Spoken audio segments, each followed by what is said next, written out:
হাসরের দিন কিরামান কাতিবিন, রোজ হাসরের দিন আল্লাহর দরবারে যখন করবে অভিযোগ, আমি বলবো দুনিয়ায় ছিলাম দেওয়ানবাগির লোক।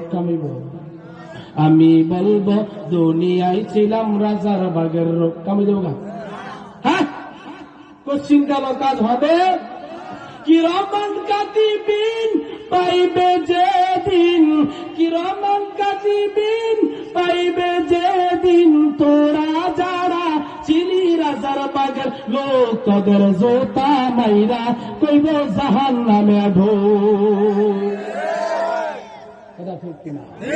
মুসলমান, এই হচ্ছে আজকে আমাদের অবস্থা। বাবার দরবারে যায়, বাবা সুরে সুরে তাল মিলায়। কি মিলায়?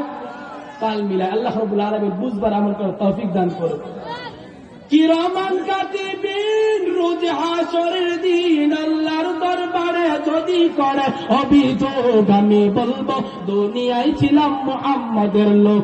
আমি বলবো দুনিয়ায় ছিলাম মুহাম্মাদের লোক। কথা ঠিক কিনা?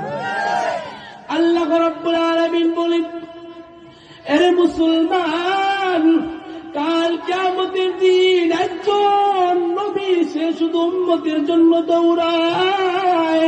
সাধারণত চেয়ারটাকে হাতে ধরে রাখবে, কারণ চেয়ারটা আমার বলে। আমার আপনার নবী উম্মতের জন্য দৌড়াতে থাকবে, বিভিন্ন দিক প্রান্ত দৌড়াতে থাকবে। হযরত আদম আলাইহিস সালামের কাছে যাইবে, হে আদম, আপনার পিতা আপনার উম্মত জাহান্নামে চলিয়া যায়, হে আদম আপনার উম্মতকে বাঁচান, আপনার সন্তানকে বাঁচান। সে বলবে, না না, আমি আমার নিজের জান নিয়ে বাঁচতে পারি না। এরে মুসলমানের সন্তান, আজকে আমাদের অবস্থা দেখো। যেই নবী আমার জন্য তোমার জন্য কত রাত্রে কিছু ঘুমায় নাই, এমন নবীকে আমরা আজকে বলিয়া কিভাবে রাত্রে খেতা মুড়ি দিয়া ঘুমাই। সুতরাং বুঝা গেল আমাদের আমল ভালো।